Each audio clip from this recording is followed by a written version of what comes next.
then I didn't have a washing machine. I dumped into the river. I dumped into the river. I don't have a washing machine. It's not a river. It's not a river. It's stagnated water. Hello? Water. Dirty. Can you hear me? Yes, yes, we can hear you. Okay. Hi, Oscar.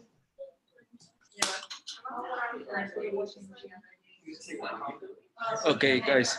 I'm even having a little bit of problems. There's no camera and no speaker here, but we'll get it. We're using now my laptop, and it will be here soon, I hope. Okay?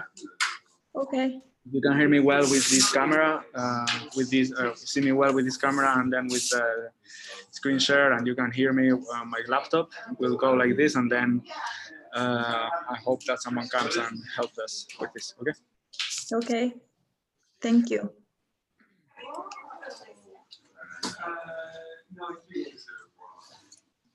Okay, guys. Happy New Year. Nice to see you again. How are you? Are you good? No? You're kind of. Do you recharge batteries during Christmas? Okay, don't worry. We won't do a hardcore session or anything today. Well, the idea for I'm gonna put this like that. So the idea for today is to start talking about Raspberry Pi. I want to have you guys introduced to the world of Raspberry Pis in the Code Club, so that during the Pi Academy term that you're gonna start now in like 2 weeks, you are used to how to set it up, how to interact with it, learn about the different models and configuration options that there are, and walk through, let's say, all the, even like every time more complex examples. So today is going to be about that. We're going to set up a Raspberry Pi from zero, and I'm going to show you how to connect to it and do some basic setup. And then I'll show you how some common good practices on how to work with it and get you started, okay? I want to know first your experience regarding it. Who has here ever worked on a Raspberry Pi before? Who has touched one at least?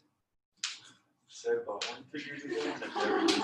You never used it. No, Okay. because I've never found the time. You have, Jean-Luc? Well, it's in the top left inventory, so I Okay. buy them all the time. Okay. Okay. But let's say, so if I say Raspberry Pi, you know that is this thing, right? Yeah, but you have never used it. That's where you stand. Okay. So first thing to know, Raspberry Pi is an open project that makes small computers of this size. A lot of versions. It's more or less the same size as an Arduino, but it has a huge computing power. This is an actual computer. It's not a microcontroller like the Arduino. That is a very small board with a very small chip with very little memory that can do very limited things, but it's more like a computer. The newer version is the Raspberry Pi 4. It has been like, it was like, oh, the new Raspberry Pi coming to the world.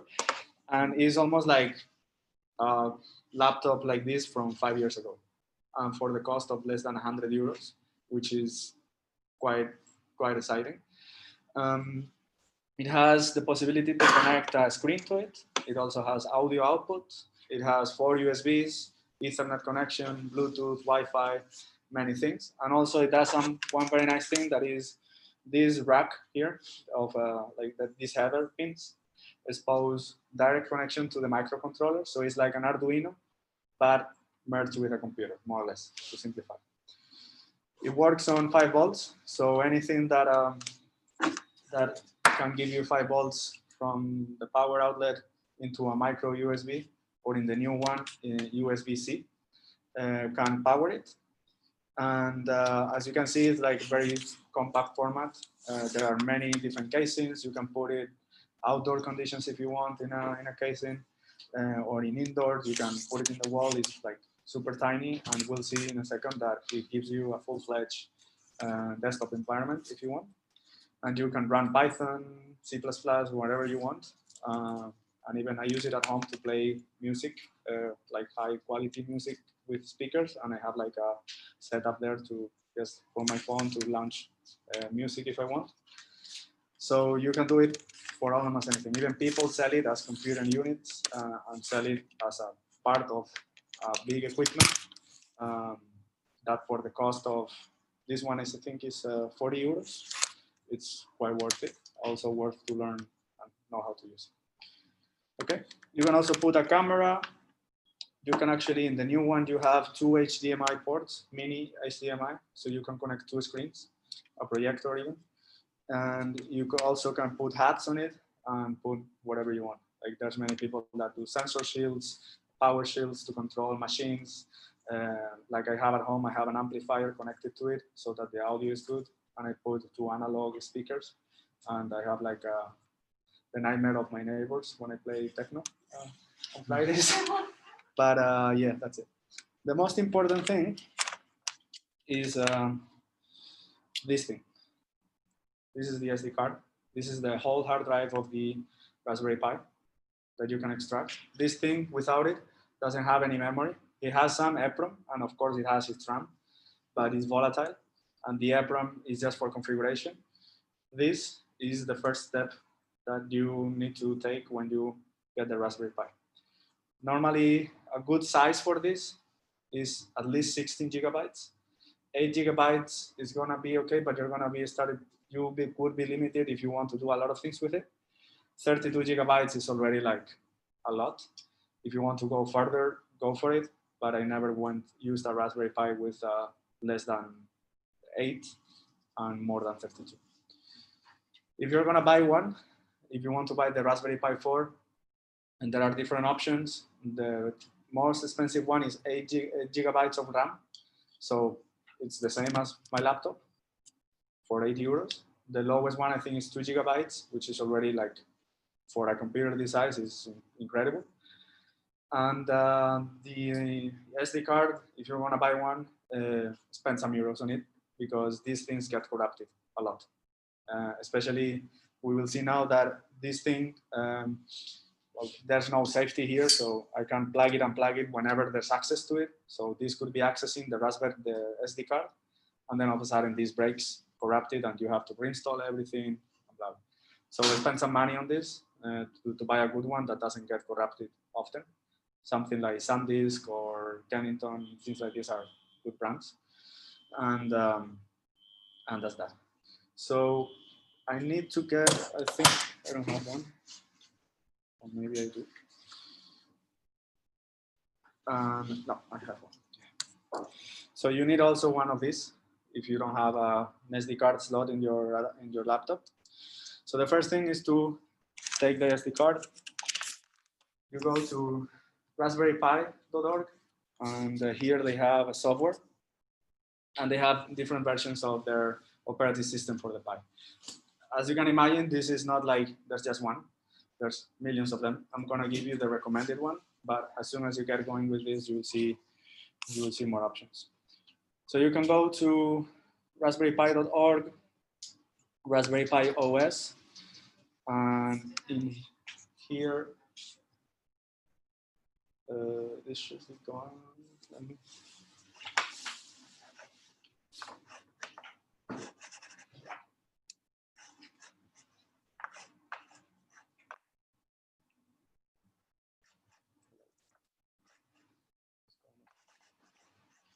Oh, this is one of them.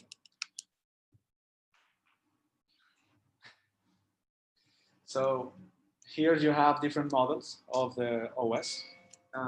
Basically, what you're going to do is download the whole operating system for the Pi, and you're going to put it into the SD card. Okay, the process is not as simple as just downloading it and copying it. There's another thing that we have to do that I'll show you. But from these three options, you can choose whichever you want. From the bottom to the top one, the first one is a little bit more advanced. It doesn't give you a desktop environment. So if you connect it to a screen, you will just see a terminal, and there's no environment for like visual graphical interface. It's more like if you want to deploy it somewhere and you don't need a desktop environment, you use that one. But I wouldn't start with that one if it's the first time that you do it. I would go for the middle one, which is the same, but with a desktop. So once you open, you have like something as we are normally used to.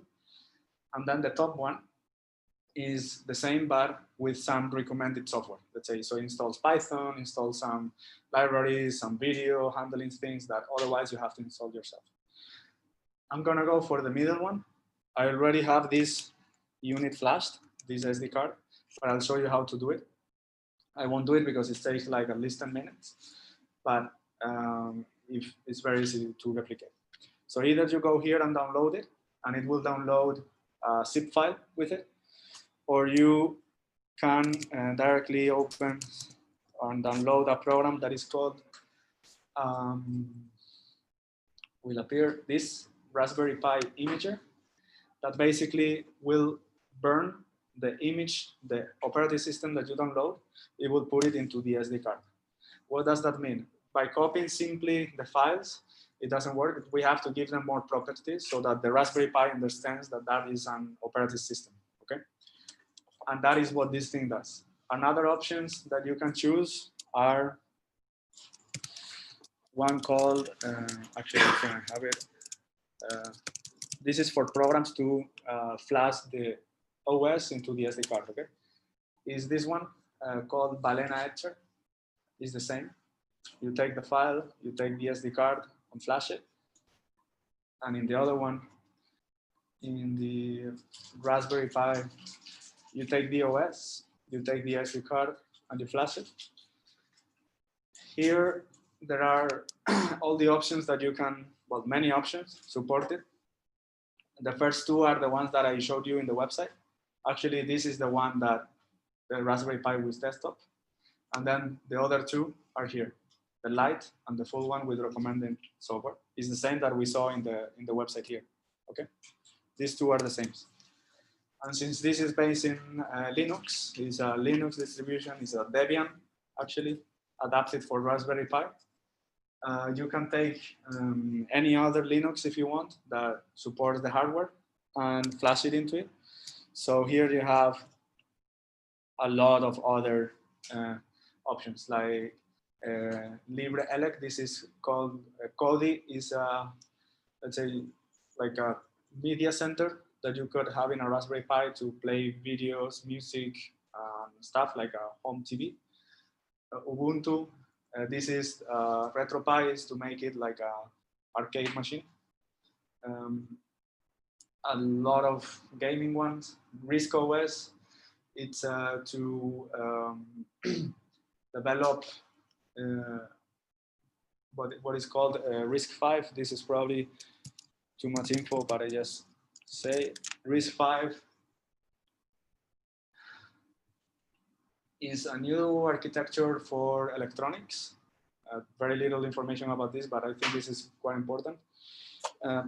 Anything that we tell, this is open, let's say, we say this is hardware, open hardware project, right? But the chips that are inside are, at the end of the day, they are made by big companies that are closed. It's like Broadcom, ARM, Atmel, whoever, right? So, and you don't know what is inside. It could be anything. Normally there's what they sell, but there could be anything in there, right? So RISC-V is a project that makes open electronics and a set of tools and frameworks to make everything open, even the hardware itself, from the very core. This is very advanced, it's very new, it has like 2 or 3 years of age. And there's a foundation on it, and they already have made their own chips that are fully open in their architecture and set of instructions. But we are not there yet to have these things. There's one that is like this, but it's $150 and not fully compatible with it. But anyway, so that's for that, and that's this OS that you have here.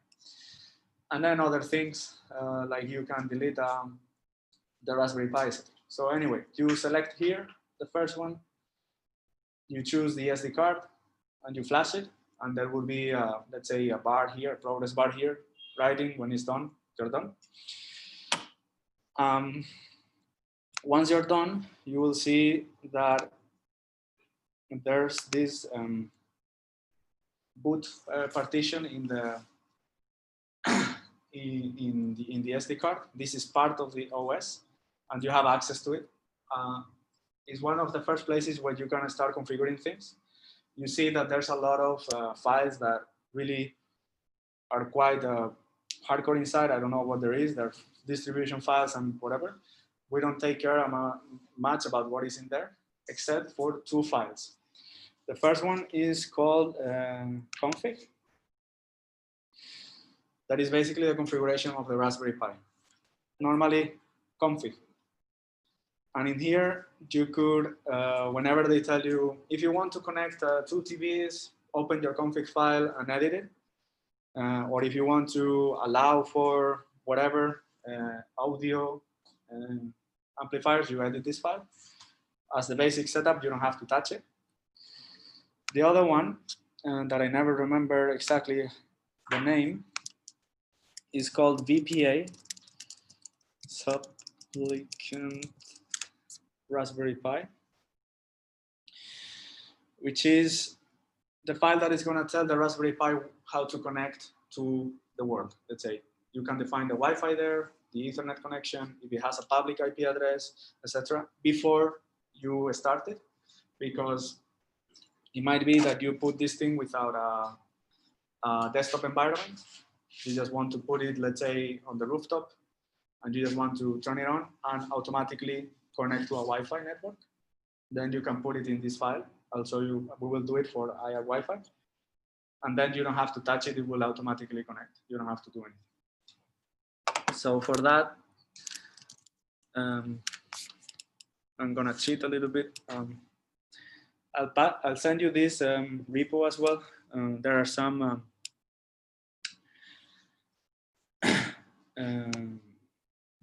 keys in here on how to work with the Pi. And we're gonna go and make this. So volumes, boot, and I'm gonna do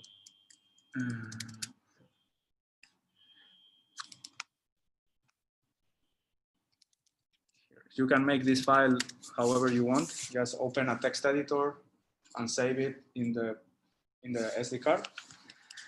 I use Sublime. If you use Atom, just open the text editor and put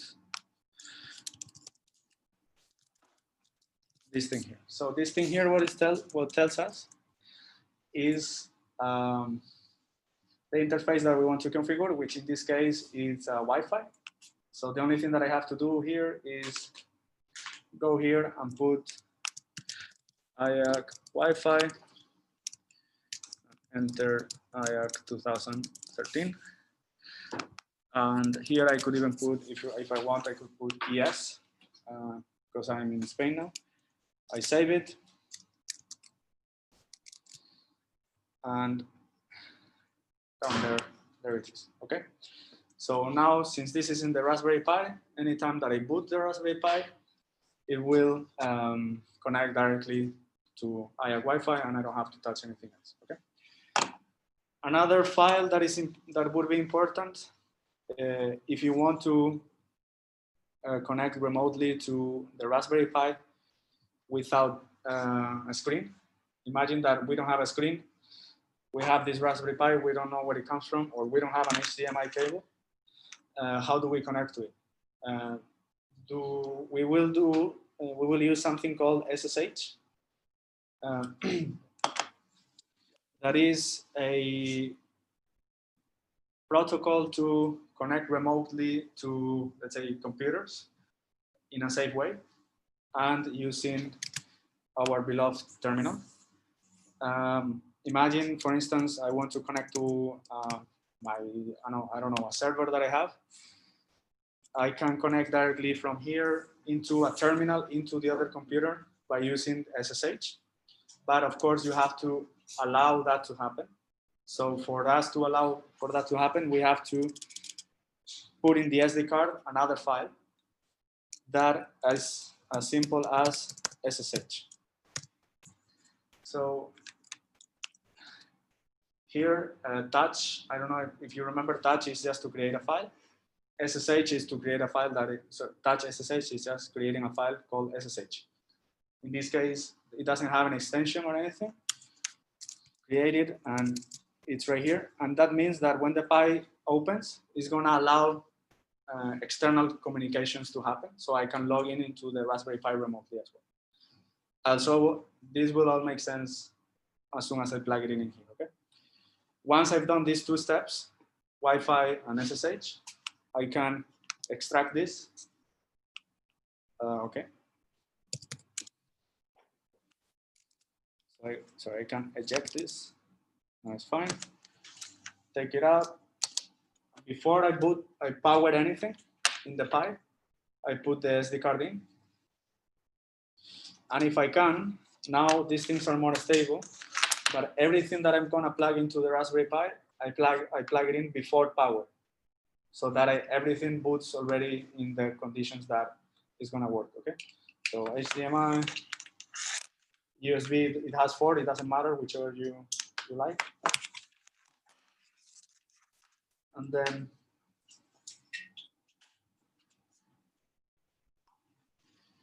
here,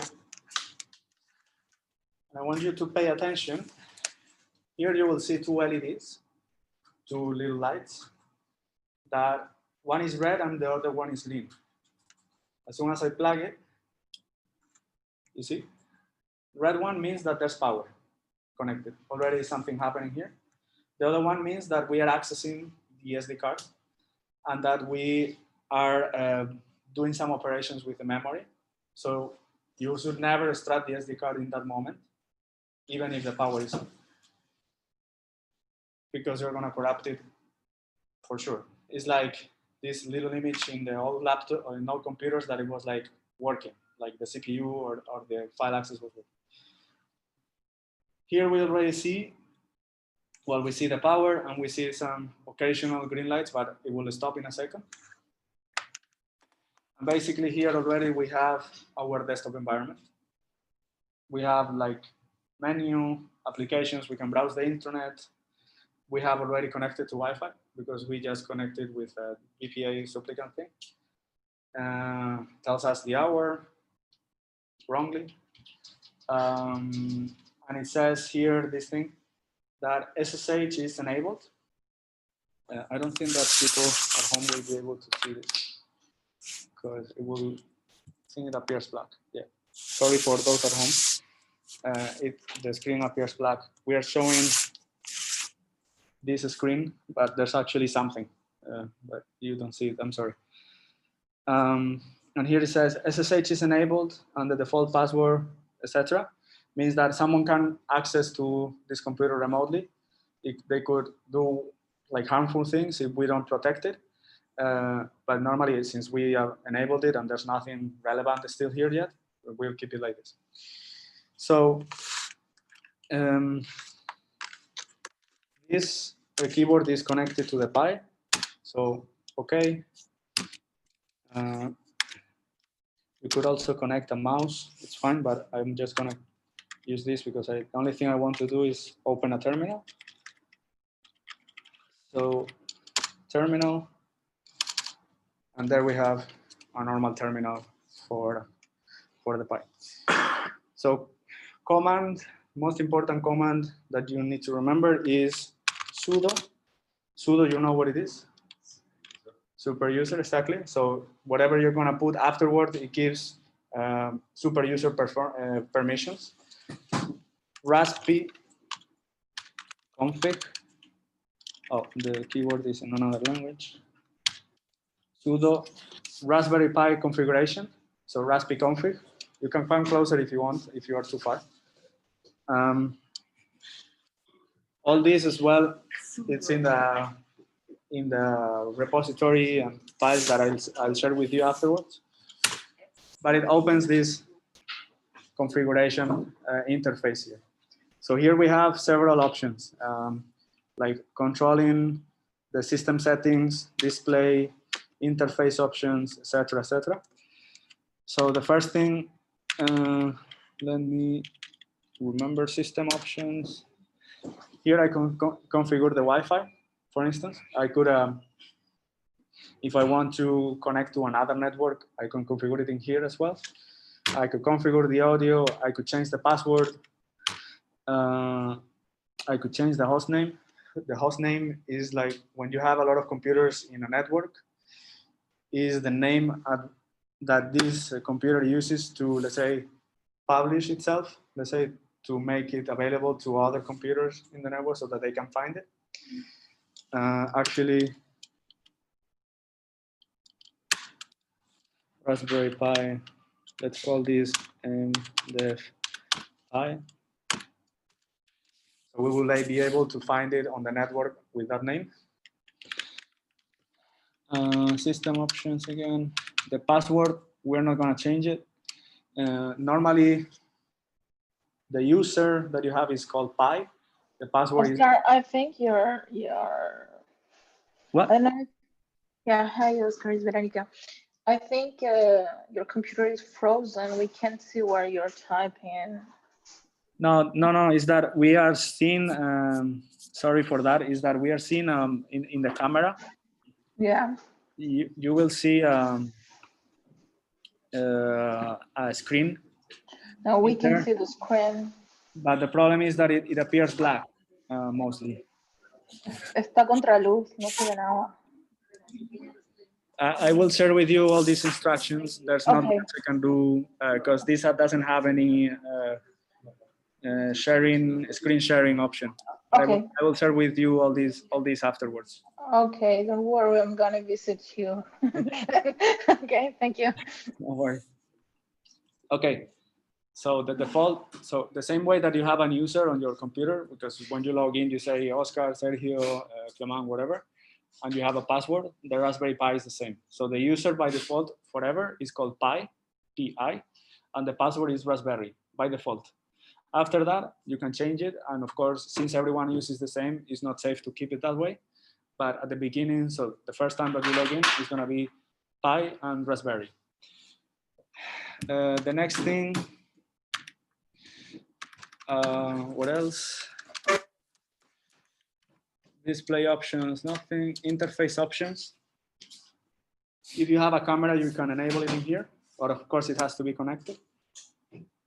SSH, you can enable it in here as well. Is the secure shell. So logging into this terminal remotely, we will do that in my laptop in a second. VNC is if you want to use a desktop sharing. So I could see this desktop in my laptop. SPI is something we will see is a like communication protocol for microcontrollers and sensors and actuators. I2C is the same, and you can access them here in the GPIO. So it's a hardware interface that allows you to connect to other things. We will see that in FAO Academy. Many sensors work that way, like most advanced sensors work that way. And the same for serial port, one wire, etc. All those are interfacing options. As long as we have SSH, we're good. Performance options, don't worry much. It's just if you are doing like some more hardware stuff to like, let's say use less graphics, for instance, and dedicate some of your CPU or GPU towards the processing that you're doing. Localization, this would be nice to, for instance, have the hour. So time zone,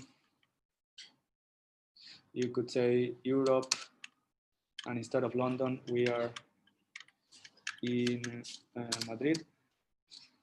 So as soon as I exit, let's reboot. It will come with a new hour here.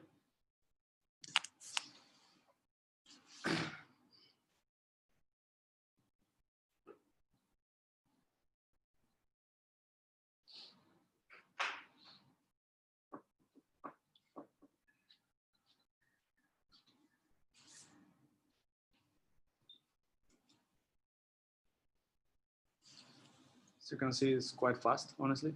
Now the hour is 12:40. Same. Okay. Okay, let me open back the terminal.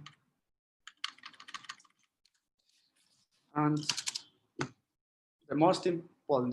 if you want to connect to the Pi remotely, which is what I encourage you to do and avoid having all this in your Pi that doesn't really make sense, the first thing you need to know is the IP address of that Raspberry Pi. So the Pi, as you know, we are all connected to the gateway, the IAWake gateway, and we all have an IP address as we saw with the MQTT and everything. You remember that, right? So this one has as well one. We can find it with host name dash what are you? Dash L. What? Let me see. Actually,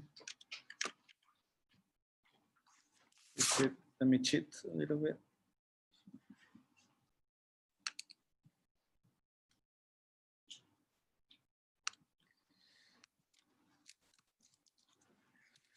I think it's hostname by itself, but let me double check.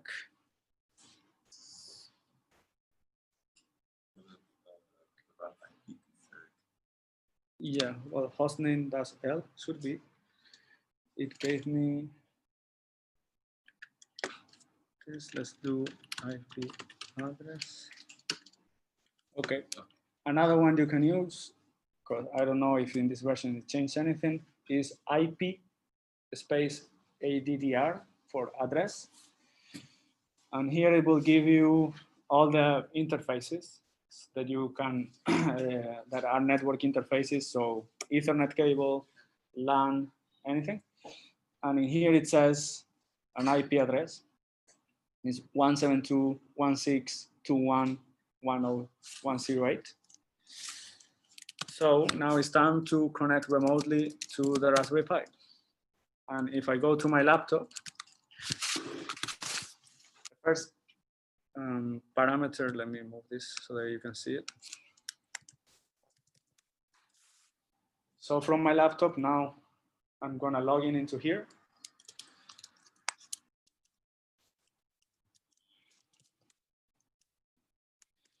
So SSH, the first part is the user. So you want to log in as a user at a certain location. And this is the IP address. So 172.168.1.108. Oh, I have to be, of course, in the same network. Let me change to IAC Wi-Fi.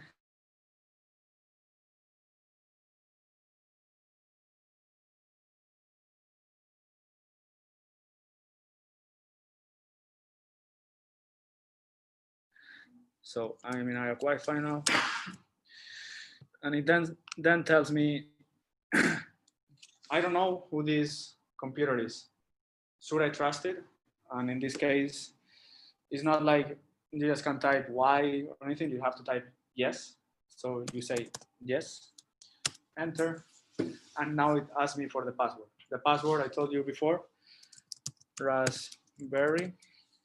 I typed, but with this little key, is like when you typed the credentials for GitHub. And now I'm inside. Okay. You see this mdev pi is what I changed here. So I have I'm sure that I'm in here. As well, I could have done instead of that, I could have done SSH pi and the host name that we provided. So mdev pi, and it doesn't like it. Okay, so don't trust me on that one then. With the IP address. And I'm in here. How can I make sure that I'm there? So let's go to the desktop and let's put file. So I create a file .txt, for instance, file.txt. Okay, so no physical connection. I'm not cheating. I'm not lying to you. I'm connected to the Pi remote. Okay. So now what I want you to do is go to your laptops, open the terminal, connect to the Pi remotely via SSH, and put a file with your name in the desktop. Okay. I leave here yeah. So the IP address I'm gonna put it is up there. Okay. And the commands are here. Okay. Once you are in, you have to go inside the desktop. You will end up in the root folder, in the home folder. So you have to cd desktop and then go in here and put a file with your name with touch, your name and whatever extension that you decide. Okay.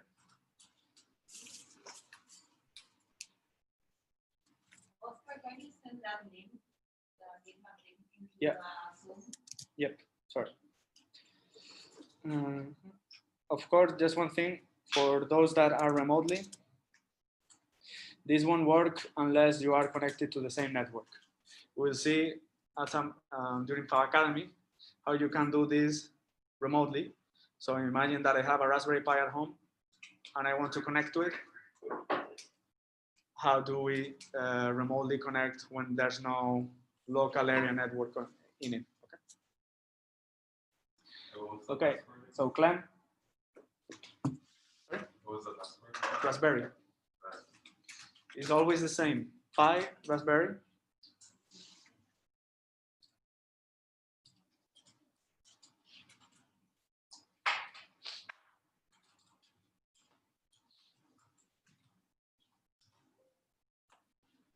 Okay, I see Jean-Luc.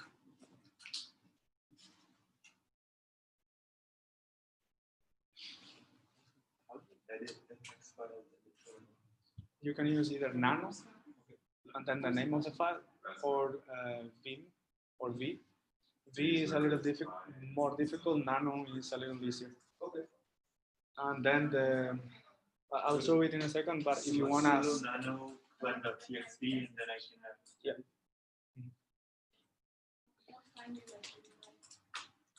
Come here. I can't find the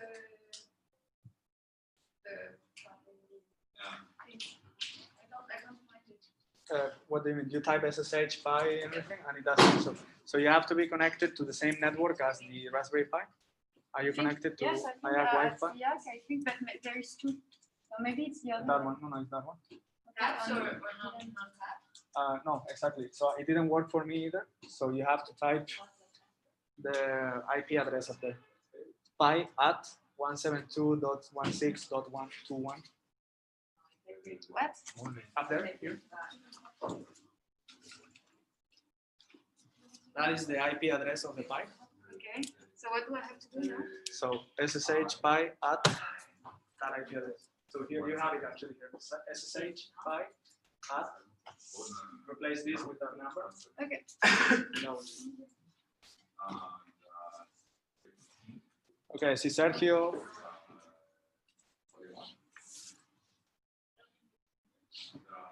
Yeah, not just one until the 108, right? Exactly. So the IP address is always 4 blocks of maximum 3 numbers. Is that? Yeah.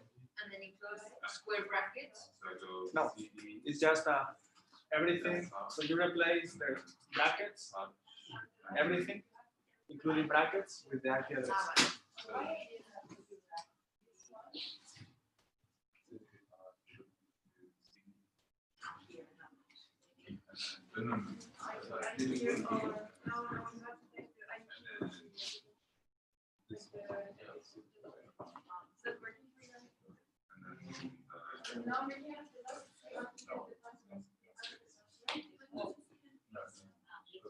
What happened?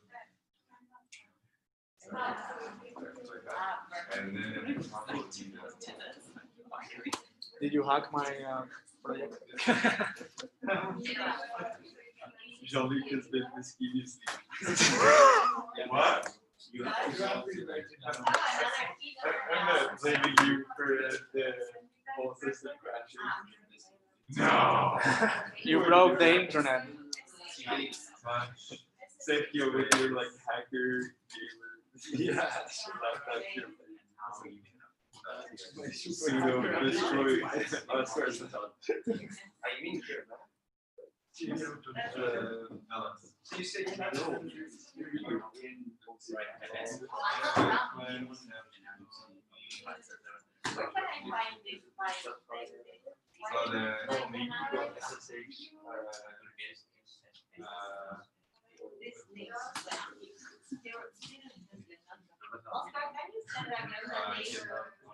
Yeah, there it is.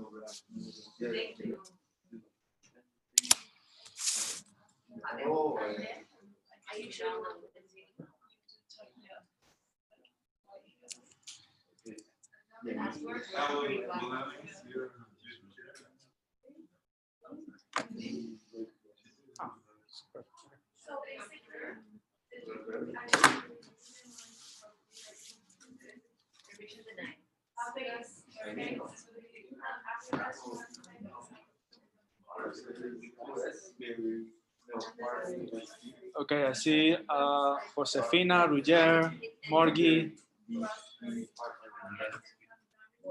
Chris. You having any issue there?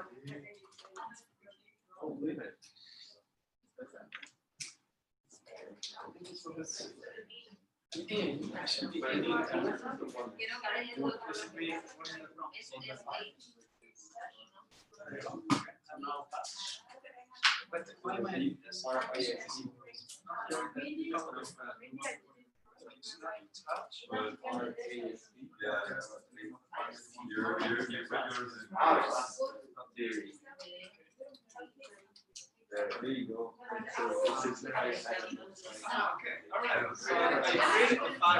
Again,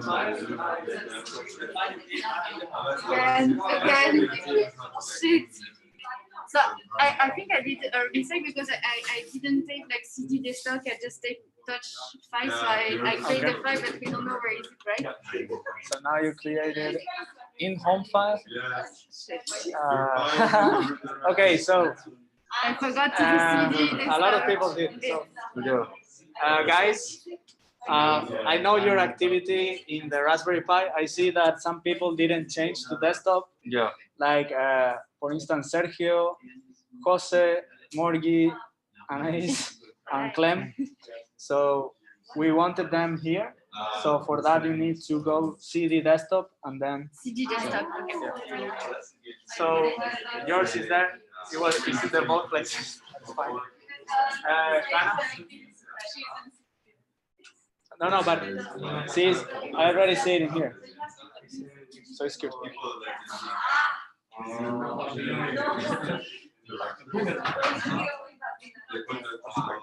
So have a good sense for like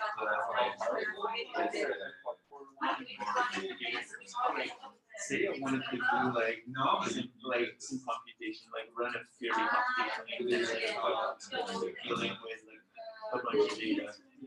Would this be able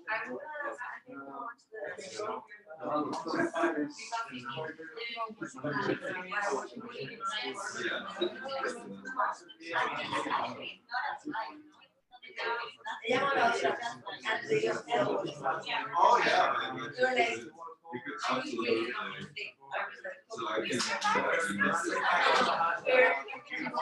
So I can. Yes.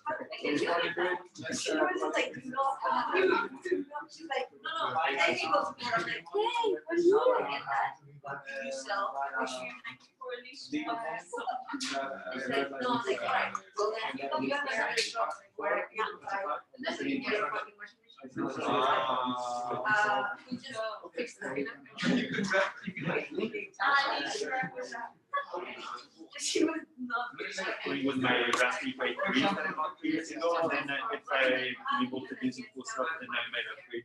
Nice. Oscar, how can you delete? It's interesting, right? Because I thought I was trying to move a folder. Bueno, how can I delete like one of them? RM, RM, Remove, ¿no? remove y luego el nombre. Vale, y para cambiar el nombre, Move, MV. MV y cambias el nombre. Tienes que poner el nombre del inicial y luego el al que se lo quieres cambiar. So es nombre inicial, MV, nombre. No. So you would imagine. Okay, let's do this for everyone. 1 second. Directory of all these terminals. Yes, it's in the Power Academy docs. It's in the. I'll put it in the. So regarding, so Roger was asking something about where all these commands are, because Hannah was asking about how to move a file or how to remove a file, and he was asking how to edit it. So this is, if you go to the local documentation, I'll paste the link in the chat. Guides, coding, intro to the terminal. You see here all these commands for you to use, okay? So how to move a file. Imagine moving, at the end of the day, it's the same as changing the whole name of the file. So at the end, folders are just part of the path of the file. So by changing the path, you can change the folder where it is or the name of the file, okay?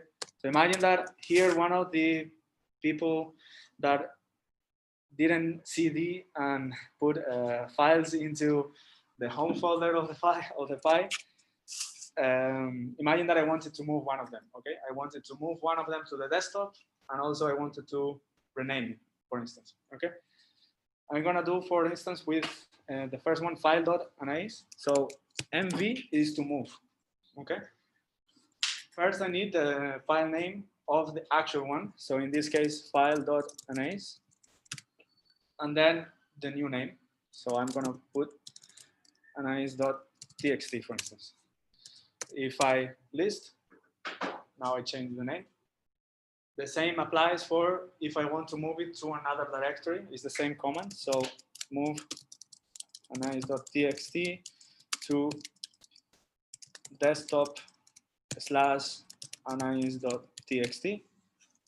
And I see that there's one in here, so that we're sure that we don't override it, because this won't ask. If you move something and there's something there, it won't tell you, do you want to replace it? No. It's done. If you do it, it does it. So I'm gonna move it there. And if I go to the desktop now, I have analyze and analyze 2, okay?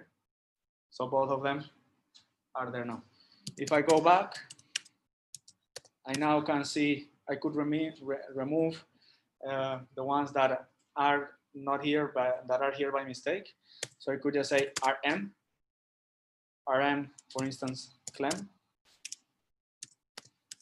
It's not there anymore. And I can do the same with Morgi, Jose, and Sergio. If you want to remove a directory, there's another part that you have to do. And let's do that with an example. I'm gonna make a folder here. So mkdir test. And I'm gonna move all these files. So Morgi to test.morgi, Sergio to, and then the same for Jose. Oscar, all this is happening in that exact Raspberry Pi. Yeah. Okay. Yeah. I'm logging remotely, but this is happening here. My computer is not doing anything. And if Yeah. you have a lot of those ones here, all connected to the same Wi-Fi, So each of them would have a different different IP address. So you would connect to the one that you determine by the IP address. Okay. This is a quick question. When you're done playing with it, do you have to close the connection? And if so, To do it, what I always do is first for those who are using Mac, it's Control. Remember, not Command, is Control. So Control C. By the way, if anytime in any code or anything in the terminal you see this little hat, this means Control. You'll see that in Nano actually. So Control C stops anything that you're doing. If there's any program running, Python script or something, Control C stops it. If you want to detach from it, Control D, and you close it. Okay. You could also close the window of the terminal, but then I never know if there's any like insecurity there or something. So Control D and logs out. Okay. I connect back again. I'll show you also how to do it so that you don't have to type your address, the password every time. But here you see I'm again in the home folder. And let's say that, for instance, I want to go inside of test. I see that everything is here and I want to delete everything. I want to delete test and everything that is inside. Okay. So for that, if I say rm and I say test, it doesn't like it because it says test is a directory. It's a folder. I cannot delete a directory with this instruction. I have to do rm-r, which stands for recursive. So the directory and anything that is under it. And now it's gone. And you see that I typed enter and it didn't ask. It didn't say, do you want to? No. So if you remove something, like, okay, it's not here anymore. If I lost it, of course, there are some tools, but I don't know them. I have to ask, for instance, Victor or something to recuperate that I deleted. Okay. Now I want you to go back in, and inside your file, I want to edit it, and I want to put something, whatever you want, poem, your name, whichever you like, and then we'll see. I'll show you comments on how to see what is inside a file, how to edit a file. So if I am in the desktop, is the file called file.txt. So I'm gonna move that and I'm gonna put my name, txt. So now there's a file called Oscar and not anymore any file called file. So two programs to edit. The first one is called Nano. It's a command line editor. So you just type Nano and the name of the file that you want to edit. If it doesn't exist, it will create it. And if you save it, it will save it. You see here? You just like Nano, yeah. Nano and then the name of the file. That could be anything. Nano oscar.txt, nano oscar.py, nano any script that you want. It's just a text editor, the same as Sublime, Atom, or anything. Okay. Here you see the same icons as before. If you want to exit, it's Control X. If you want to save, write out. Here sometimes they put a little codey words. Write out means to save the file. So Control O saves the file. Control X exits. Now, okay. Here I can type whatever. Control O. And it tells me file name to write oscar.txt. Enter. File I want to get out of here. Control X. And I'm out of there. Okay. How do I see the content of the file without having to open it? I say cat of concatenate, and then the name of the file, and there it is. That's what the content of the file is. That is a very simple and fast way to see content of files, to know what is inside. Another one is called less. So less oscar.txt, and it shows me the file in all the, with even all the encoding and everything. And another one, in contrast of less, is more, that does the same. Okay, so cut, less, or more. Okay, you see here that less, the one above, there was this ñ in Spanish that was not recognized here. So I put this weird code. It's because it doesn't have the ñ, but in the rest it does. So how to see the content of a file? Cut and the name of the file. Okay. So now I want you to go in again. I want you to open your file with Nano, put something in it, whatever you want, save it, and then we'll see a couple of examples of what you put in here as well. How do we get out of Nano? So reading the help down here, it said exit. This little hat, let's say is Control X, exits.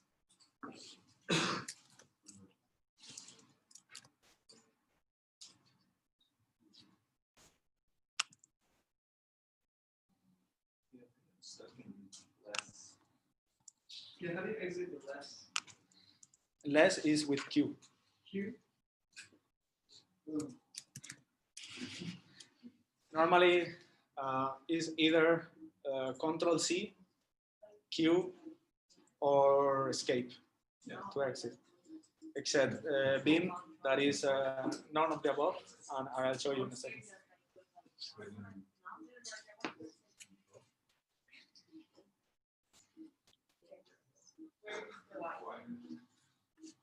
Can you see if I add this weird? And then you do.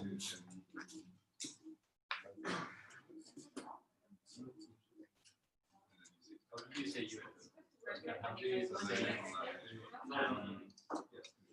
you with the less? Sorry? How do you get out of less? Q. What's the more and less? More or less is just to see the content of a file. Less, it puts it in the terminal. Sorry, it opens the whole thing.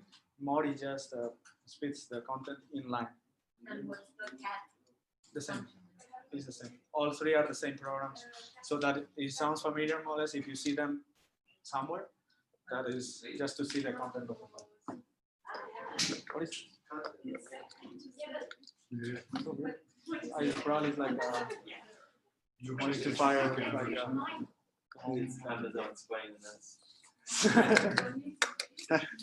maybe It's surveillance capital. surveillance capitalism.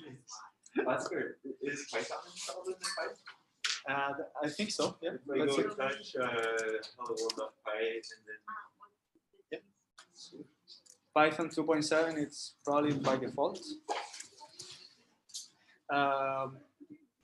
As you know, Python and Python 3 as always problem. Python 3 you have to install it, and you will call it by Python 3, but it's also installed actually.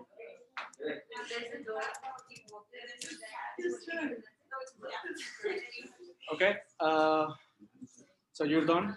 Let's see what you put. Cut.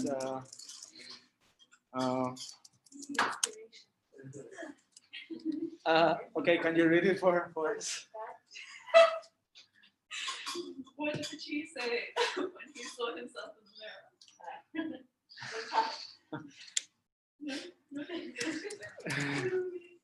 You're welcome.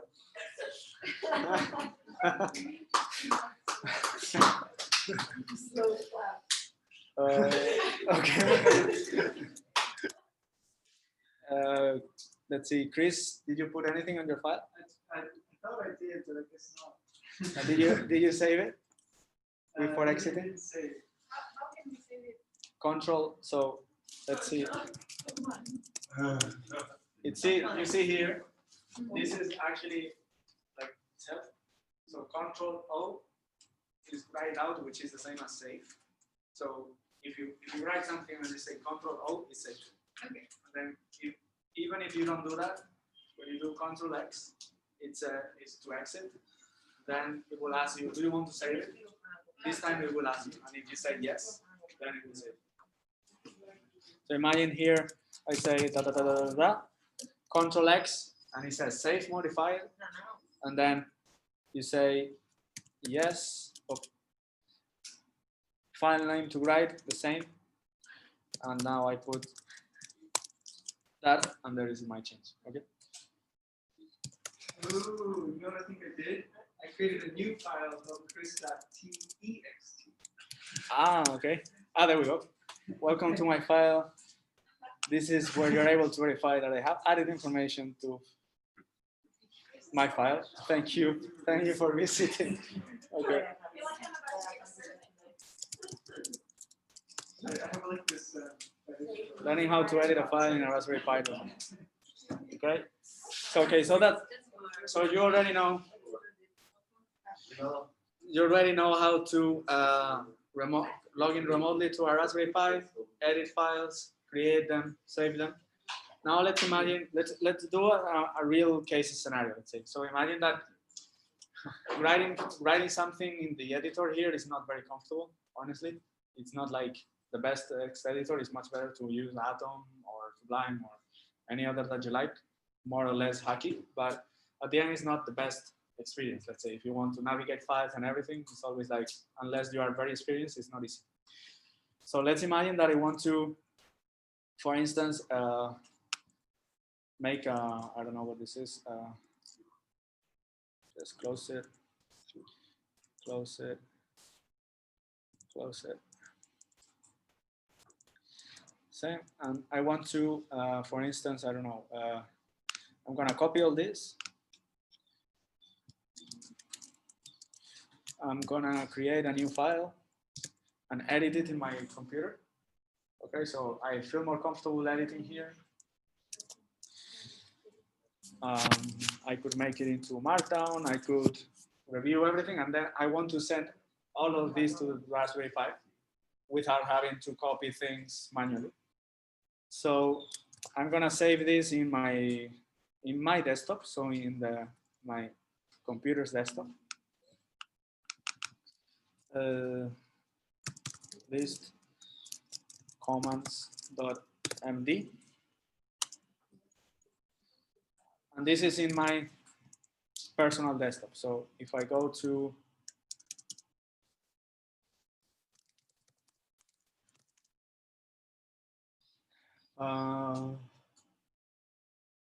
did I save it? List comments, there we go. So that file, list comments, is on my personal desktop. And I don't want to take that file, open it, copy, and send it to the Pi. I want to directly take it from the terminal and send it over. So that is already there. So how do I do that? There's another command called scp, which is the same as cp. Cp is to copy a file. Same as mv is to move it, cp is to copy. So imagine that I do cp in here and I say clem.txt, I want to copy it to clem2.txt. Now I have clem and clem2, both of them.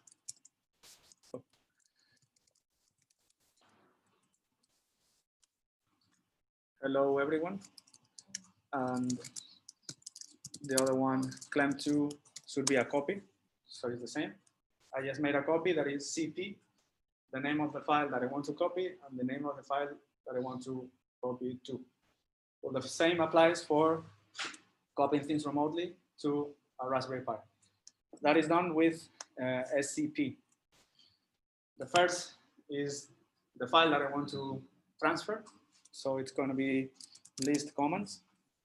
And the second is where do I want to transfer it. So it's going to be pi, this is the user, at the IP address, which I don't remember. IP address was 172.16.21.108. And then inside of there, where? And the syntax, sorry.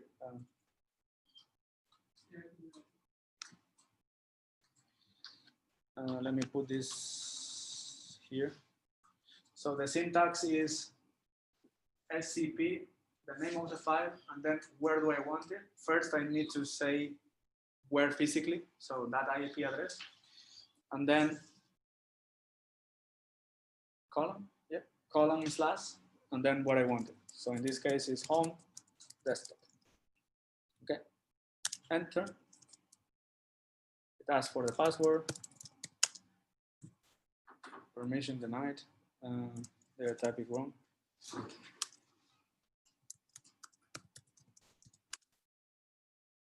Oh. Let's see if I did anything wrong.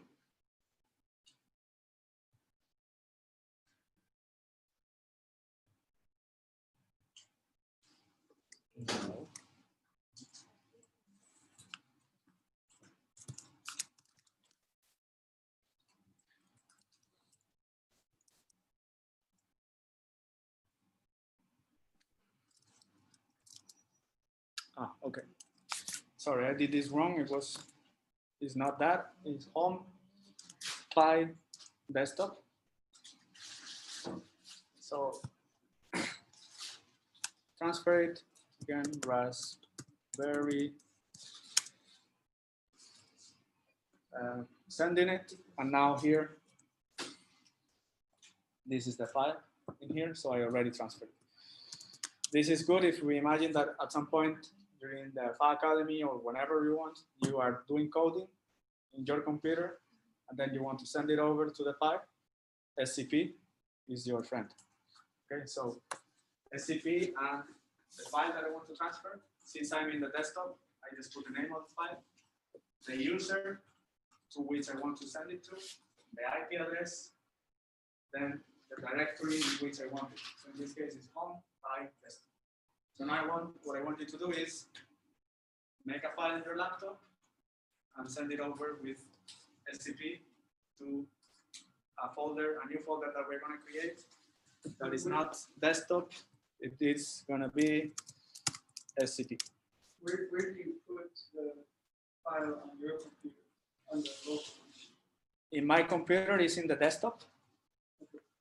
Here is, I'm in the desktop, but it could be anywhere. Since the terminal is also in the desktop, I can just take the name of the file. If I'm somewhere else, I can just put the whole file. And here they say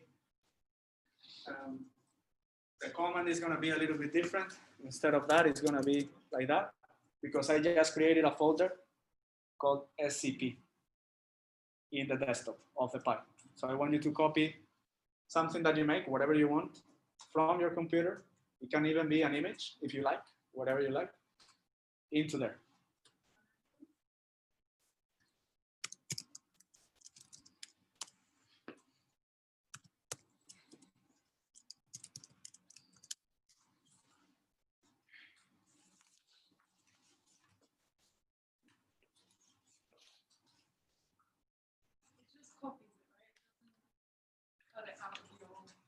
No, it just copies it.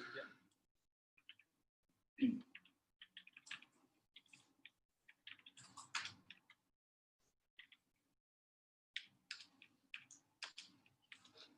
So here we'll see whoever starts sending things.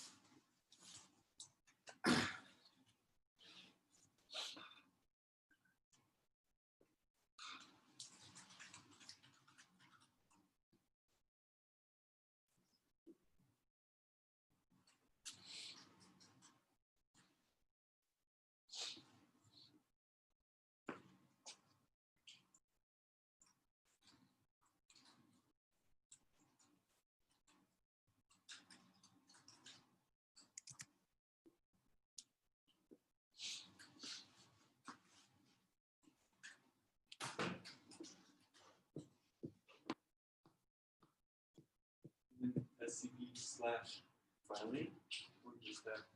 No, just that. That would be the directory. Then file name, it will be the same as the one that you have.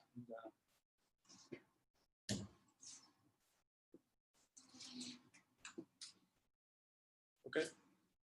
So you put an XKCD comic.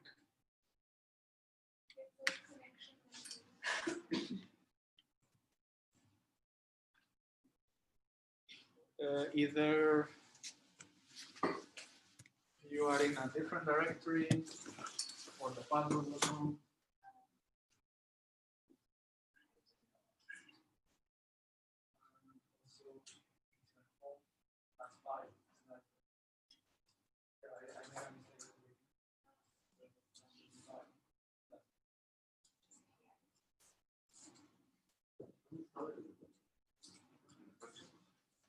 Las instructions están en las otras,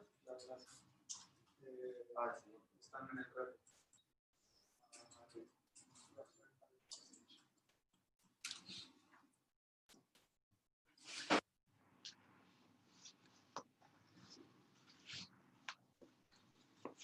Okay, so I see Christoph, Sergio copy, some XKCD stuff, JLP.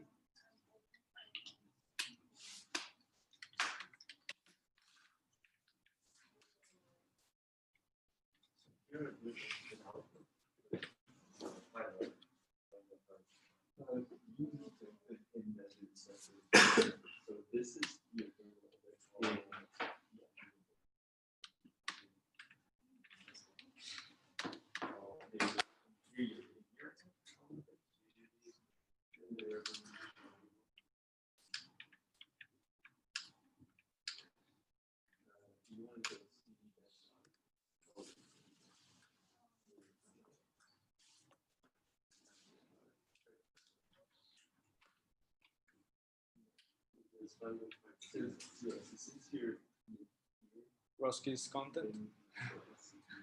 Yeah, okay. It made sense to me once I realized I had two terminal windows. Sorry? It made sense to me once I realized I had to have two terminal windows, one for viewing the Raspberry Pi, and one for One for your my own. computer. Yeah. Yeah. Let's see. Sergio copy. What's up? Not much. XKCD, Roger online. Nothing in there. Okay, so now you know how to edit files. Didn't work either.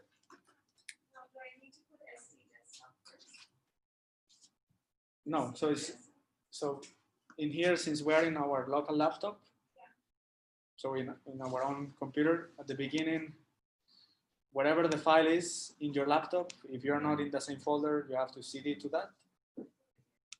And then in the Raspberry Pi itself, you don't have to because it's you're sending it to whatever you are specifying.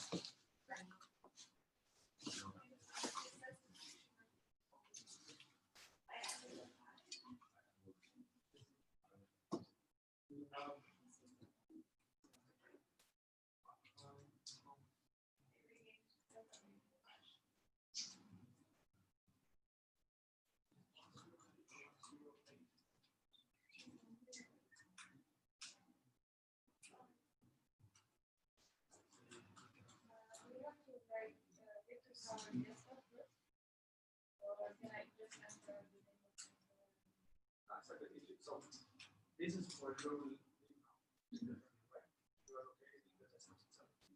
so you have a file and it's all the desktop itself. So you are copying it to that folder in the Raspberry Pi.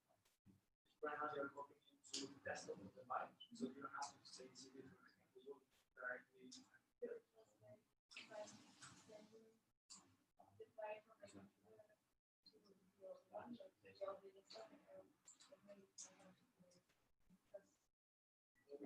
So you are always located in your laptop. So for so, I don't know, but okay, so right now you are in the file, you have to exit.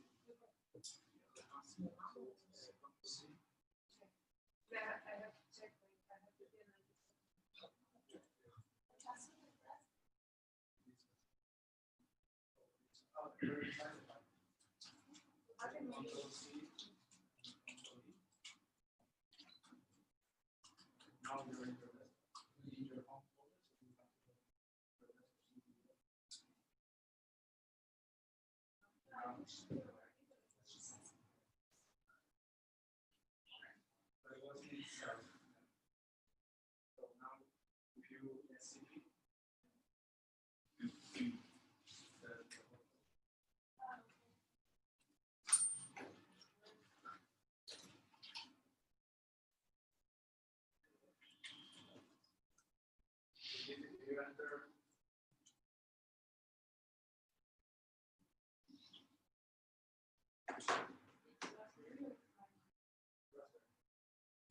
You see that it says pi and that address password. You notice one thing that if you fail while you put the password during SSH or SCP, it takes a while to ask again. What do you think is that? Is it because the connection is slow? No, but why do you think that it takes long to do? It takes exactly 2 seconds to come back. Is it the frequency of the every second? No. Yeah. No, because if you type something, it types, yeah. But what do you think that could be? Send like the message to the computer to do that. That happens in 10 milliseconds. It's an intentional delay that takes 2 seconds. And that is for security reasons. So imagine that you're doing a brute force attack. So you want to hack Google's server, and you do it with SSH. If you don't know the password, first you only have 3 tries. And second, every try that you make is 2 seconds. So if you want to do that with, I don't know, imagine that the password is 16 characters long, and you happen to know that. All the combinations for that are 16 to the 16 times 2 seconds, divided to 3,600 to have an hours. It will take you, I don't know how to even say that, is a lot of millions of hours to enter a remote computer. So, because every time that you try and it's wrong, 2 seconds that you wait. So if you wanted to try all the combinations, that's the amount of time that you would have to waste to be able to enter into that computer. So it makes sense in security, for security reasons, that you have 2 seconds of delay, because it makes it impossible for anyone to do a brute force attack into someone's database or server. Okay. Brute force attack is just, in case that this sounds weird, is that you just try every password combination. Like no criteria, you just try that, bam, bam, bam, bam, bam. But if it takes you for every try 2 seconds, it's impossible that you get in there. So now you know how to connect to the Pi, copy files, edit them, etc. So one thing before we finish, we're almost done for today. You know that in your computer, there's a folder called .ssh, because you had to edit this when you did your Git stuff. There's 2 things that can avoid you to have to put the password every time. The first one is a file called config. Now, whenever I type cat, it will sound familiar to you. So these are all the servers that I normally connect to, okay? Some of them are Smart Citizen, some of them are a home server that I have, some of them are Fabla, and I don't remember the IP address of each of them. It would be stupid that I have to do that. So there's if you want, if you ever have a lot of ones in your, like a lot of Raspberry Pis, and you want to have it easy to connect to another server, you could edit this file in this format. And here, SSH, the config file, you have a host, which is a name that you decide. What user it is, the IP address. So in the case of the Pi, this is Pi, and this is 172, whatever. And the port. The port normally is 22 for SSH. So you see here that it's not put. But here for the Raspberry, for the Smart Citizen one, we use a different one. Now that I told you the port that we use, I have to kill you. Because basically you do this also for security. Since there are so many ports, and you can try, you normally try in 22 and it refuses, then you change it, and that's an extra security that you put so that no one connects to it. And on top of that, of course, you need the password or the SSH key that you write out from Git. Okay? So this is a way that we have to save known hosts that I normally connect to. Now I could, for instance, say here nano config and I could say host mdev pi user pi host name, and it would be 172. Do you remind me? 16. Like that? Yeah. Okay. So I save this, and now I do ssh mdev pi dev pi, and directly it remembers. Okay. Now it will take. Sorry. Now we will take the information from that file, and I don't have to remember nor the user nor the IP address. Just SSH mdev pi, and that's it. But it still asks for the password. That there's no way I can avoid unless I tell the Pi to trust me. And how do I do that? I copy my SSH key into the Pi. The same as we did in GitHub when you or GitLab, that you took your SSH key and you put it in the server. The same applies in here. So in the Raspberry Pi up there, there's also an SSH folder and says known hosts.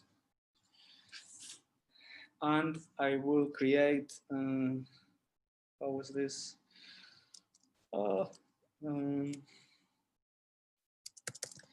SSH key remote SSH there.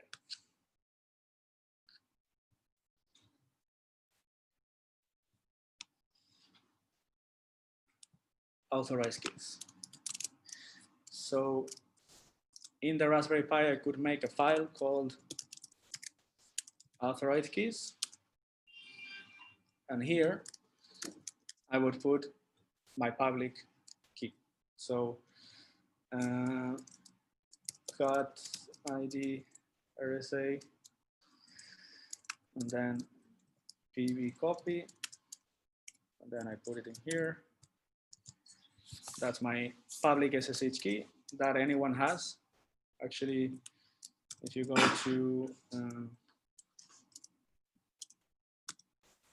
here in GitHub, those are my keys, and that's all public. There's no problem with sharing it. But what you cannot share is your private key because it gives access to someone's computer, to your computer. So if I have it in here, authorized keys, okay. Now in my laptop, if I do SSH mdev pi, I don't have to type the password anymore. I don't have to remember. I don't even have to remember the IP. And I'm in because the Raspberry Pi already has my public key, which is the same one that you copied into GitLab that one day when we created the repositories and everything. So the last thing that we're gonna do before you go is go to your SSH folder, take your public key, coordinate with you guys, each of one, because you won't be able to open the file into the Raspberry Pi and then edit it at the same time. Maybe we could start by order and then put it so that you can log in remotely without having to put in the password. So that's the last thing. Here as well, I will put it some guidelines on the chat. This is the official Raspberry Pi documentation. If you want to do it all in one step, but I think also it makes sense for you to understand what's going on. So first go to a folder called .ssh in your home folder. In there, your public, very important, the .pub, so public one.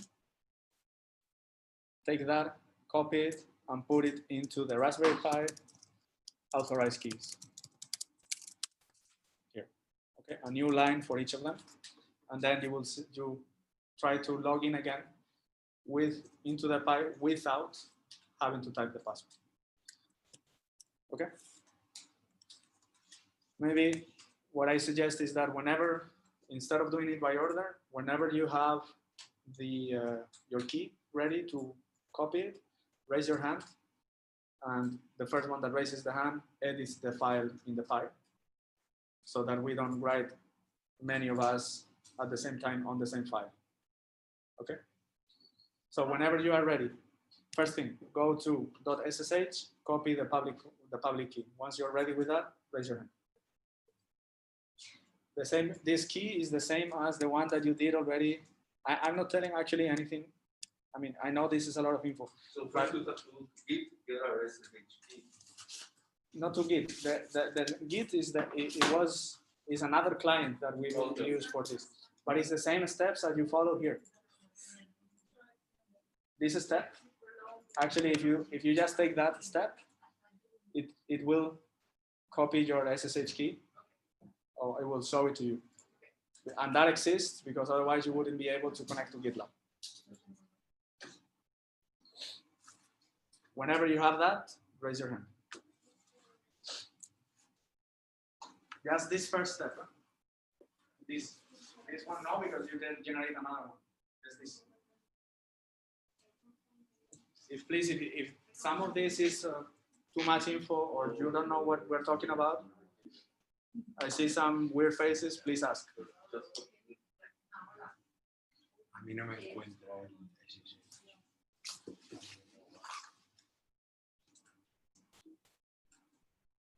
No, claro, tienes que estar en el home.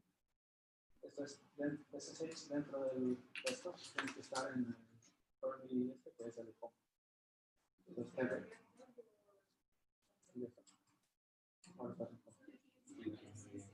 Ahora deberías estar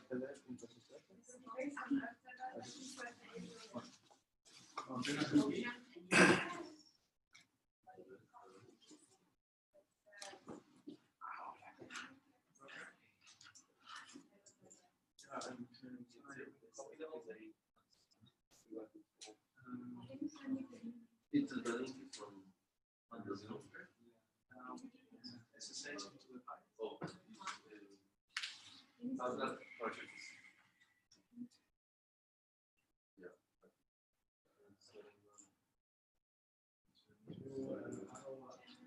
Oh yeah.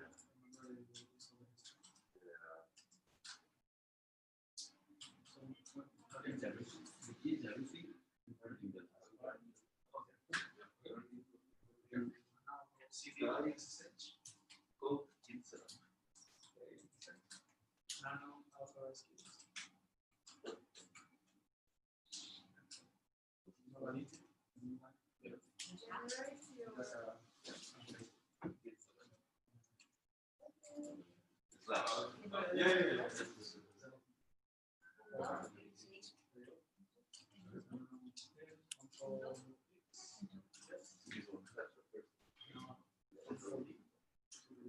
And that's for mine.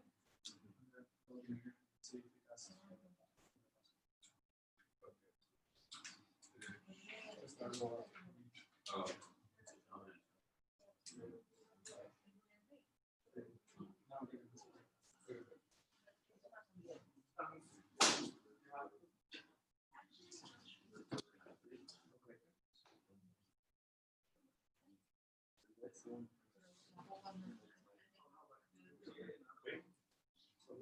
And then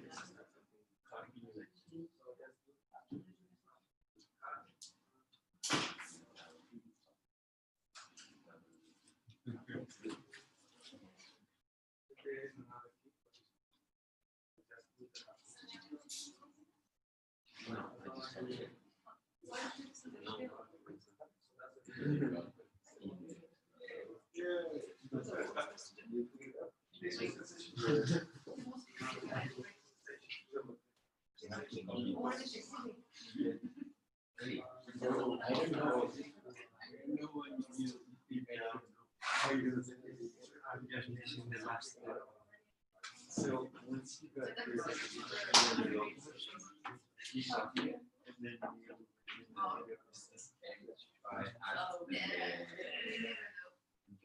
think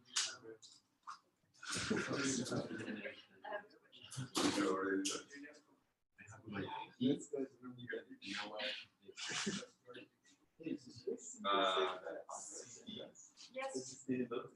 Yeah, for Wednesday or for today? No, for today. There was No, no. it's tricky, like I'm working this and I just did check it out. Yeah. With the one Oh, for yeah, today. yeah. So now it's not. Well, It's so. Oh, no, it's not. Yeah. Something. Oh. and then you build it. Oh, This this is the latest. you've already, this is already, One more. all this is already. There's everything. Yeah. You gotta. So you just like paste this into the file. Yeah, because it was the perfect, the 30 inch that was light, that it had a because previously they were doing the airs with a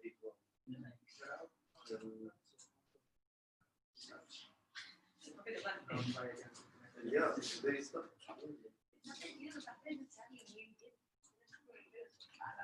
But now I want to go down with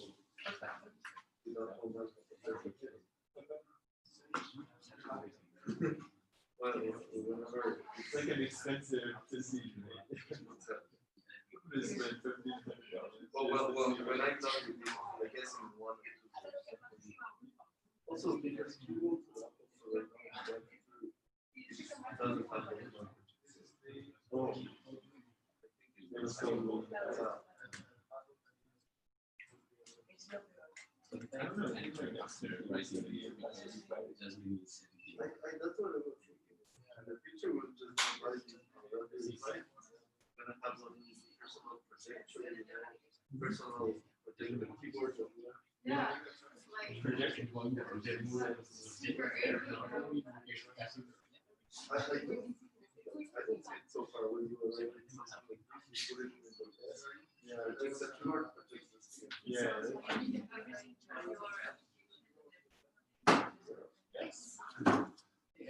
He wants it.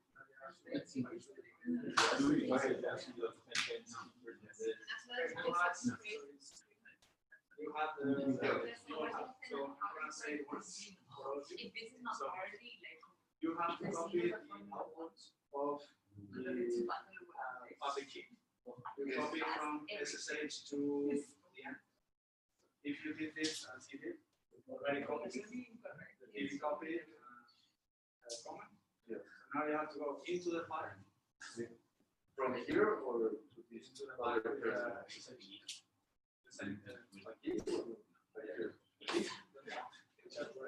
You have to SSH into the file. SSH is what the connection. So you have to connect to the file. So you are already now CD. Enter. You have to, the first thing that I have to secure, you should be in the home folder, which is signified by the other. Okay, you are in the home folder. Now cd.ssh. Already. That's the folder of SSH. Now we have to edit the authorized file. Did you do it already? Is anyone else editing it? I'm having trouble to copy. So you go first. Authorize. Then tap. Just press tab. Authorize. Auto. Press CD.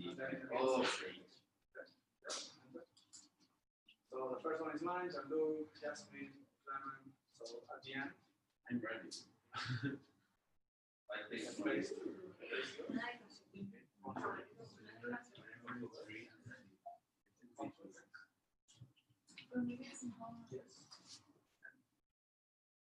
Now detach, control.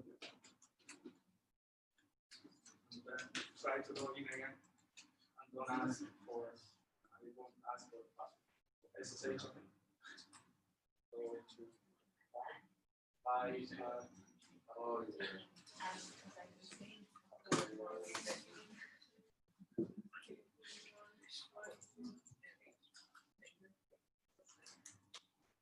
you didn't ask for the password, you want it.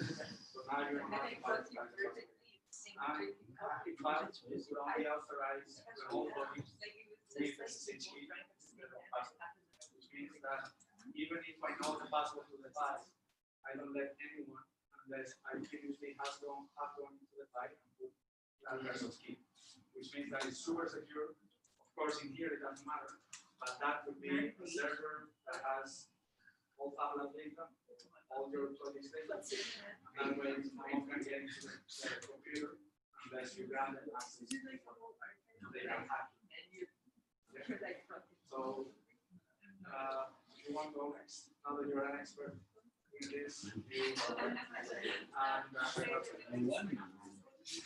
you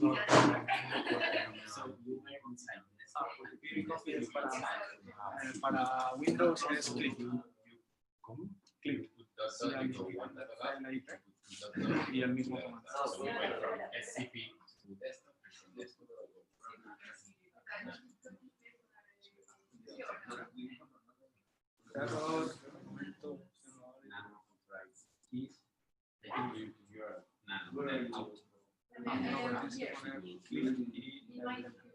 Símbolo de menor igual.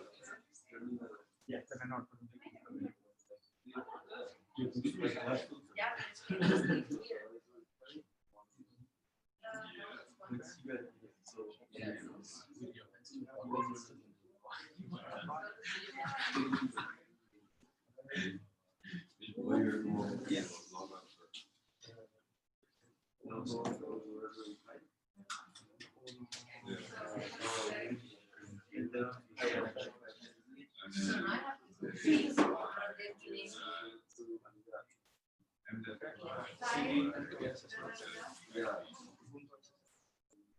La carpeta se llama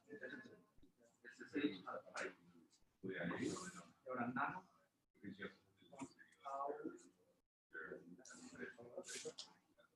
Están todos. Okay, and then it won't ask you.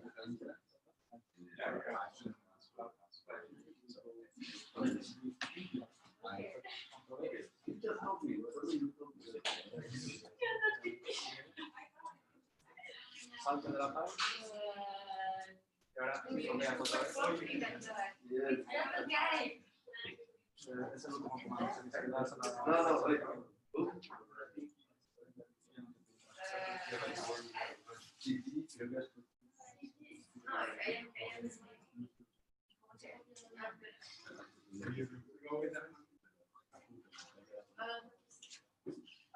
Yeah, exactly. And so what's kind of cool about it? So you're in the final. I don't know because exactly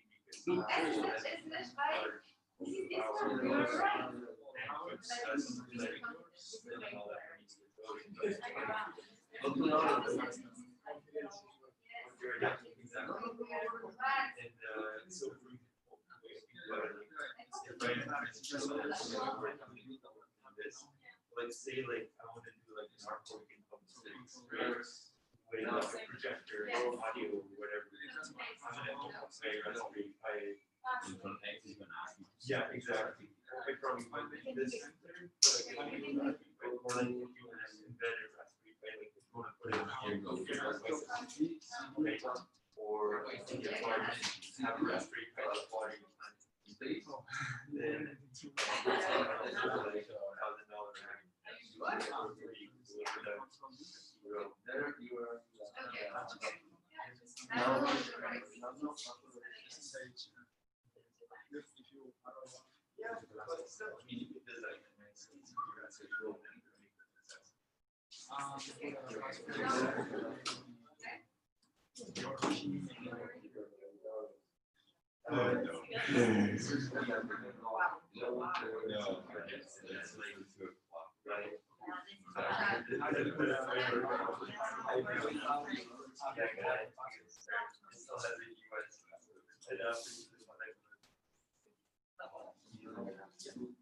like $1,000.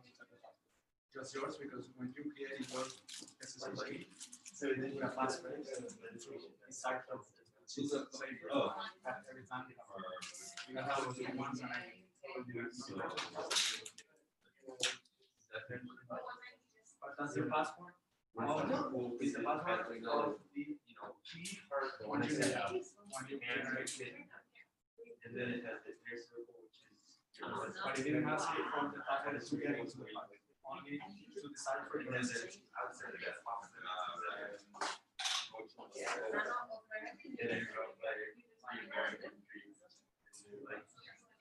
Yeah, like I had it.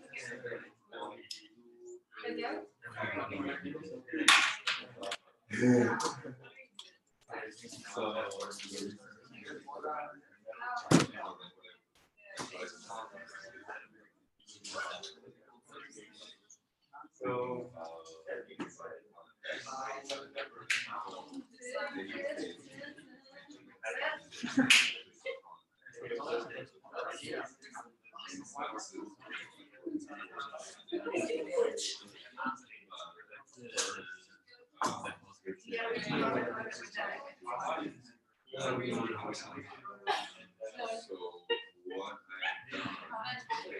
I like to think that.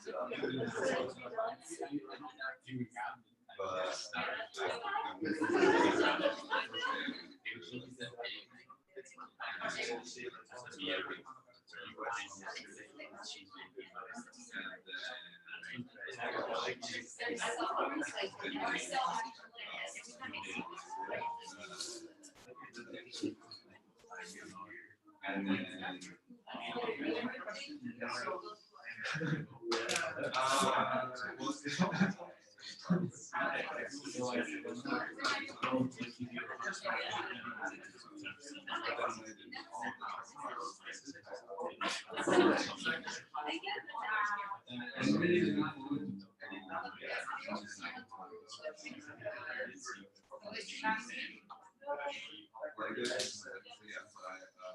I want to celebrate my birthday.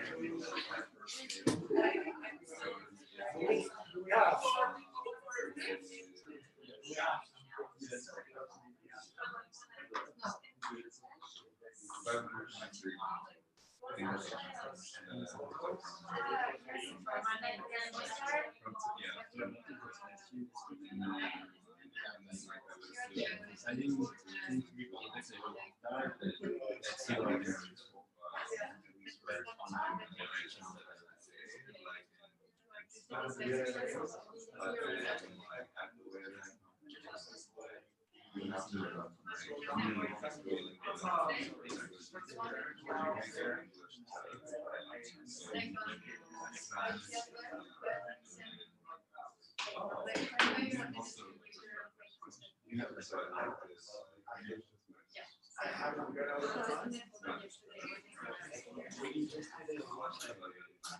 that's your you still have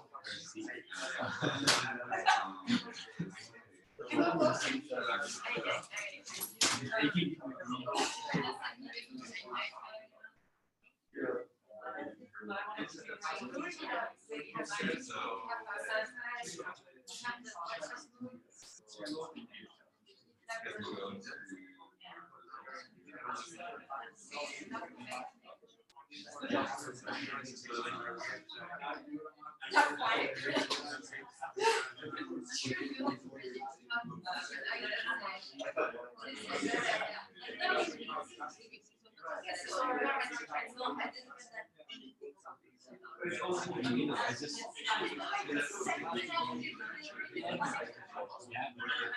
with this new table and all the possibilities.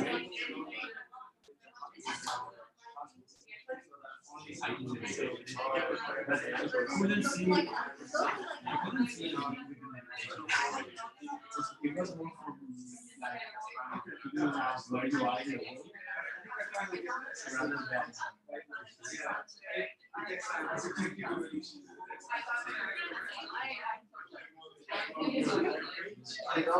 yeah, It's 2 hours. It's almost 2 hours. they actually train. And you have So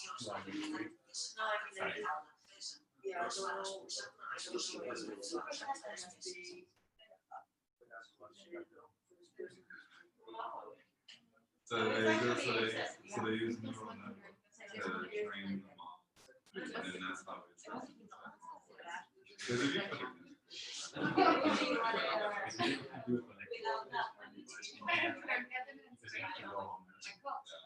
You can do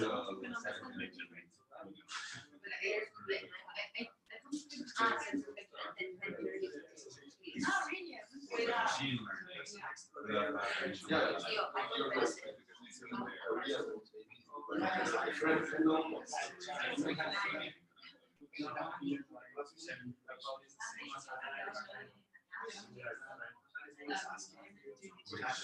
Oh, yes. Well, this Has to be for this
I needed to get a little piece of like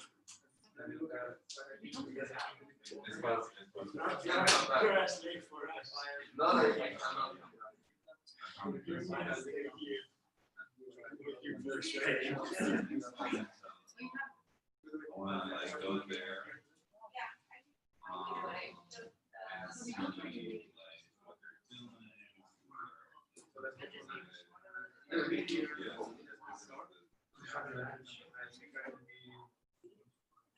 I'm going to bed.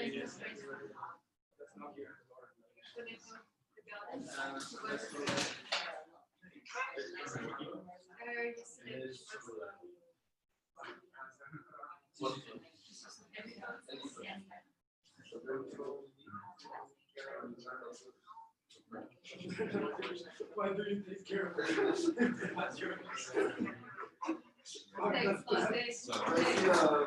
Okay, guys. Let's close the session. So, one moment of attention, please. So this year, we are gonna try to do a lot of Raspberry Pi stuff in the Code Club. So little by little, we'll try to unify this into, let's say, an experience where you can feel empowered to use this thing for your own projects. This is the first session of many. We will try to do like interfacing with hardware, with sensors, cameras, and stuff like that, little by little. If you have any doubts about Raspberry Pis and these things, please let us know. We have some in the inventory, but if you want to have your own, I don't think it's a very expensive hardware. So it's always cool to have your own and try. Ask us if you have doubts. Clement, for instance, had like a specific use case that he needed certain things. So maybe before buying something, let us know, and we can probably help you into that decision. Also, just so you know, a lot of this is not something just for toys. For instance, the Romy project that Victor Barberan is developing is mostly based on Raspberry Pi. So the automatic robots or for agriculture that have a rover and a cable bot that take pictures, process crops and things like this in real time using algorithms and stuff like that is based on the same thing. And this is becoming a very big standard. I think it's very powerful that you know how to use it, and especially that you don't think that it's something like away from you. Today you already know how to log in remotely, make files, edit them, and get yourself started. So that's that. I hope you enjoyed. The documentation, well, all this is accessible to you. This is the same Fab Lab Barcelona, Fab Academy documentation. So feel free to, if you find any problem there, just let us know. That's it. Enjoy your meal and see you for the Code Club in some weeks, 2, 3, I don't know. And that's it. Okay, Oscar, just a question. I don't know if you know, we were going to have a boot camp Yes. mornings, but this morning we were with Oscar, so I don't know if we're going to have a boot Yeah, the boot camp, I think it's this afternoon at 3. camp. Okay. So in 1 hour, okay. I'm not sure. Let me confirm with Santi and he can send you, I'll text him or talk to him now and we will tell you via email. Okay. I think it will be this afternoon for Fab Lab, Fab Academy introduction, let's say. Okay. The program starts actually this Wednesday, Okay. Fab Academy. So tomorrow, I think we have a welcome to the students. We have, I think, 80 students here and 6 remotely. So you will have to share spaces and you'll have common classes and everything with them. And I think that today or latest by this week, you will have full information on how you can adapt Fab Academy to MDev in different grades of complexity and interaction. Because you could go full on to Fab Academy, or you could do some of the things. It's all totally up to you and whatever you want to focus on.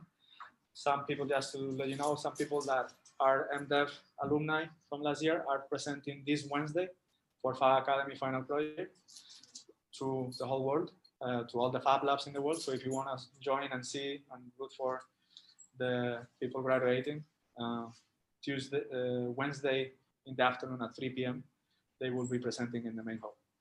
So that's that. But all of this they will tell you this afternoon, I think.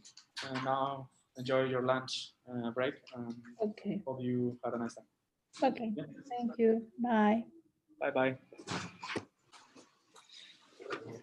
Also, just one very last thing. I'm gonna leave this for if you want to play a couple of days, and then I take it back that so that doesn't get lost. Please, I'm gonna name Clement, the person in charge of just having a look so that it doesn't get lost. Okay, so I leave it whenever here. I'm here, maybe hide it, maybe so it's not easy to say. Yeah, I'll hide it. Something like that. I'll hide it. Do you have a locker? I do, but the key's not working.